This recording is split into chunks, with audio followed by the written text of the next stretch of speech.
Spirit Slumber by Night Owl Fangirl. Read by I've Done Stranger. It was one of those nights where dreams seemed a bit too real, a bit too vivid, a bit too scary. This time it was Raven's turn to wake up in a panic. While she often had bad or very confusingly real dreams, they usually didn't bother her. Once she woke up for a few minutes, she was able to go back to the bed, sometimes being able to forget the dream altogether. This time it was one of those more vivid ones. But she was awake, and most definitely not dreaming. She would be half asleep, or just starting to wake up, and would see things. People, animals, shadows, spirits. That's what she called them. Sometimes they were defined shapes like snakes or ants in her bed, forcing her to jump out and turn on the light. But other times they were undefined dark shapes throughout her room, usually on her bed or the wall, making her freeze and retreat back under her blanket, waiting for it to go away until she was awake enough to realize that they weren't really there. Well, not in this spiritual plane. Sometimes she could feel them touch her. Often she would wake up in alarm because she felt a cat walking across her bed. But they didn't own a cat. Or she would feel someone sit down next to her, only to open her eyes and see no one there. Although they were always visual, they rarely had sounds with them.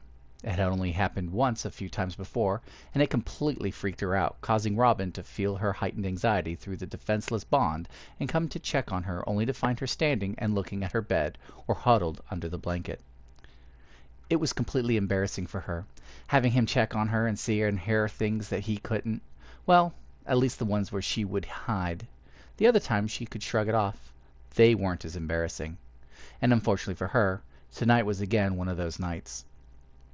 She was having a great sleep, actually. She fell asleep almost as soon as her head hit the pillow, and her blanket covered her head. She slept for a good 3 hours before something felt wrong. She could hear people talking. She could hear them, but she tried to ignore it. She could hear them talking about not waking her up, how she's still sleeping. So she just stayed as still in her bed as she could, not wanting to show any fact that she was awake in fear that they might do something to her. The more they talked in words she could barely make out at times, the more confused she got. She was in her room, alone. The door was locked. The only people who could get in her room were Robin and Cyborg, but this wasn't them. How did these people get into her room? Who are they?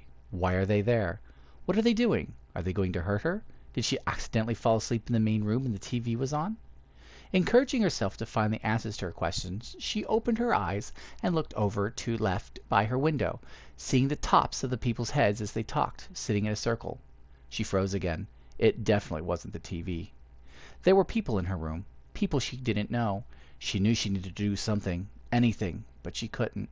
She could move, but what good would that do? What would happen if they saw her move? So she just laid there, watching and listening to the people as they slowly started to disappear, leaving her alone with not so good feeling. When she was sure they were gone, she sat up, turned on the lamp on her nightstand, and looked around her room. There were no people. Taking a moment to assure herself that this was just another spirit vision, she waited for the knock that was sure to come any second. There it was. Unlocking her door with her powers, Robin carefully came into the room, not knowing how he'd find her. The first time he came in to check on her, she practically threw her blankets off and was looking intently at her bed. "There's ants in it," he remembered her saying.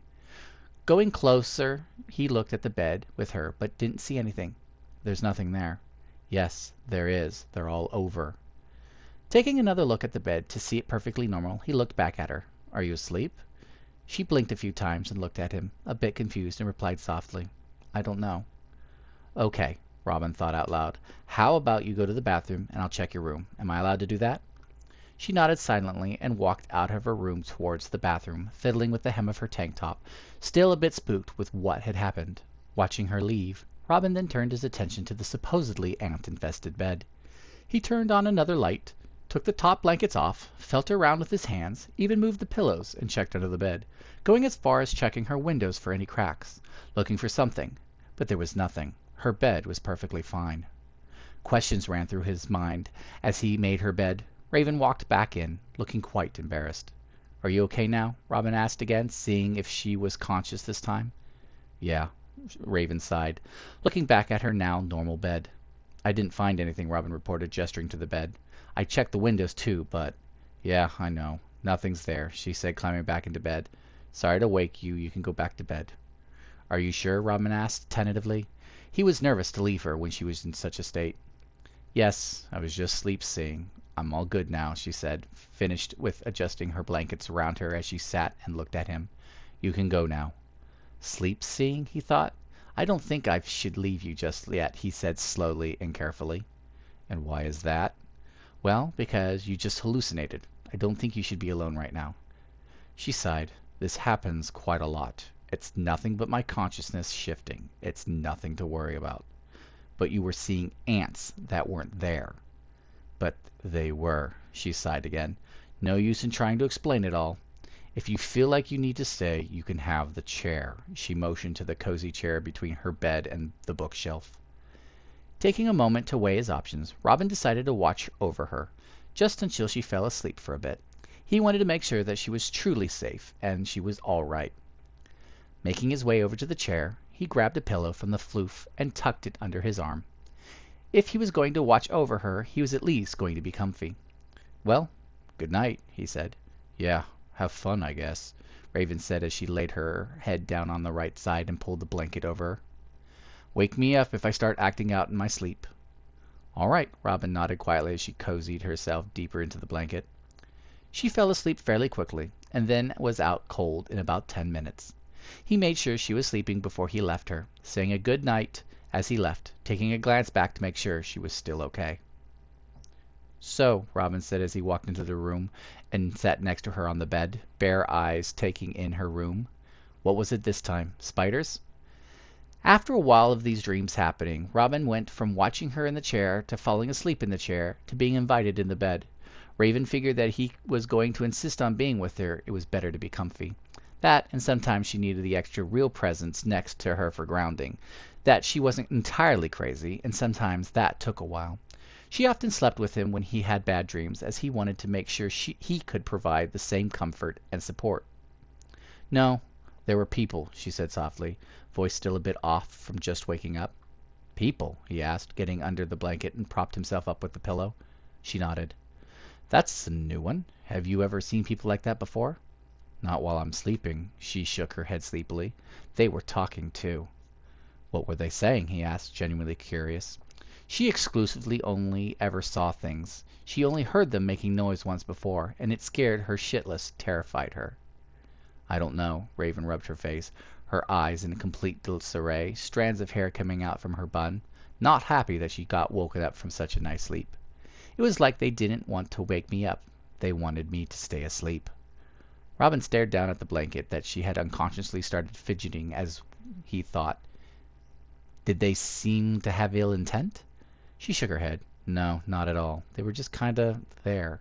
Some motion to where she saw them. They were just sitting there talking to each other. Did you see how many there were? 4. For sure? For sure. Well, he thought for a few moments. Do you need anything? He asked, nearing the lull in the conversation. It helped her when she talked about it, but she didn't seem to really understand what she saw. So he changed gears. Sometimes she needed to fill her water bottle, but was still a bit too freaked out to leave her room, and wanted to read, but didn't want to get out of the bed in fear that whatever she saw was still there. No, I'm good. I'm going to go to the bathroom, she yawned, as she stood up slowly and cast a glance back at the window, not wanting to get out of her cozy bed. I just want to go back to bed, she mumbled as she walked to her door and left it slightly cracked as she left. Robin watched her leave and then turned his attention to her room. He was in there quite often, he'd admit. Robin watched her leave and then turned his attention to her room. He was in there quite often, he'd admit. He'd been lying if he said her bed wasn't his favorite part of her room. It was just so cozy and comforting, covered with comfy pillows and blankets. Sometimes when he would have bad dreams, he would come into Raven's room and just lay with her, all of his worries seemingly disappearing. She was such a huge comfort for him, so whenever he felt becoming uneasy, he made sure that he could provide the same comfort that she did to him. Looking around, he noticed that one of her blankets had fallen off the bed. Reaching over to her side of the bed, he leaned down and stretched his arm to the floor, straining, trying to reach it. He gave one final lunge forward and grabbed the blanket with a noise of triumph. What are you doing? Robin craned his neck in surprise, seeing Raven as she stood at the door and looked at him in confusion. Your blanket fell off, Robin explained as he sat up with her blanket in tow. This is your pressure blanket, right? Thought I should grab it.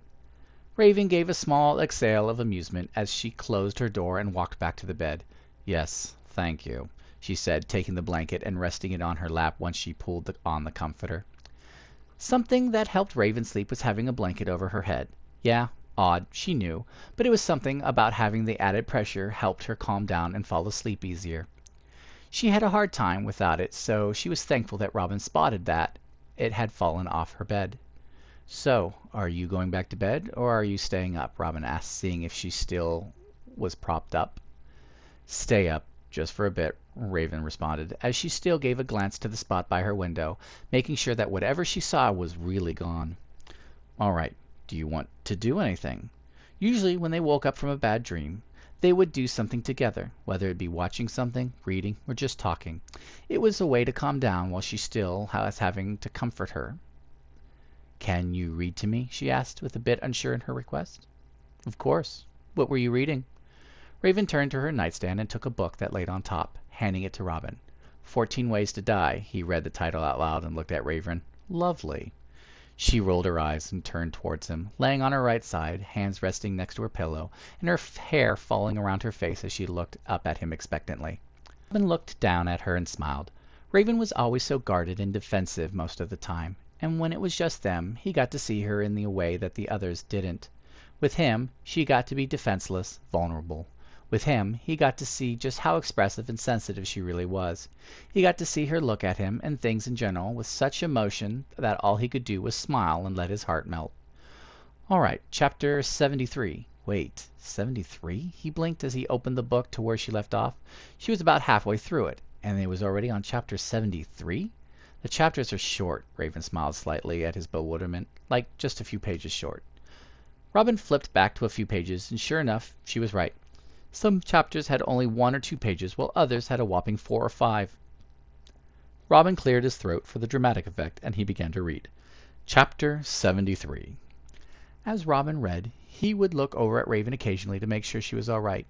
When he would look after a few pages, each time she appeared more and more tired. Deciding to stop after about 30 pages, Robin closed the book and turned his attention to the dozing girl beside him. "Are you awake?" he whispered, reaching out to touch her left hand gently. Her hand clenched slightly upon feeling it being touched, and pulled it back an inch, making an adorable sleepy noise as she opened her eyes slightly. "Mm-hmm," she nodded, just awake enough to comprehend what he said. "Are you going back to bed?" he asked, moving his hand to her face and tucking the strands of hair that fell out. "Yeah," she mumbled, pulling the blanket up to her ears and snuggling into the bed deeper before she realized she forgot something. "Can you get my blanket?" Robin smiled again and nodded. He would do just about anything for her, and if all she was requesting for him was to read to her and get her a blanket, then by all means he would do it. As he folded the blanket a bit and placed it on her head, mainly over her ear, he saw her visibly relax under the weight. "Do you want me to stay a little bit longer?" he asked as she situated herself a bit more under the blankets. "Yeah," she mumbled sleepily. "All right." With her confirmation, he marked and closed the book, placed it on the floor beside him, and lowered himself down onto the bed and laid on his left side facing her, hands resting next to hers as he watched her doze. It was quiet as he watched her start to nod off. Just the two of them in peace, quiet, listening to each other's soft breathing as they laid together. "Can I hold you?" Robin heard Raven mumble. "Do you want to?" he asked, not entirely sure if she was awake or sleep-talking. She nodded her head sleepily and pushed herself up on her hands. Determined, half-lidded violet eyes met blue before she dropped herself down on him, none too gently, might he add. He let out a quiet oof as she crashed down on top of him, not expecting her to practically drop herself on him. Robin watched as she adjusted herself on him, right ear over his heart, one hand squished between them and the other draped across his body. He waited until she was all settled before he put his right hand on her back and his left on the back of her head. "Good night," he whispered, gently placing the blanket back over her head. Slowly he felt her breathe even, and the bond slowly fading out to a comfortable hum. He just laid there a few minutes more, making sure she wouldn't wake up again. Looking around the room, and as he too started to nod off, he saw ever so faintly a small figure that cast off a light blue light at the foot of the bed, just standing there, almost as if protecting them, watching over them. That was Spirit Slumber by Night Owl Fangirl, read by I've Done Stranger.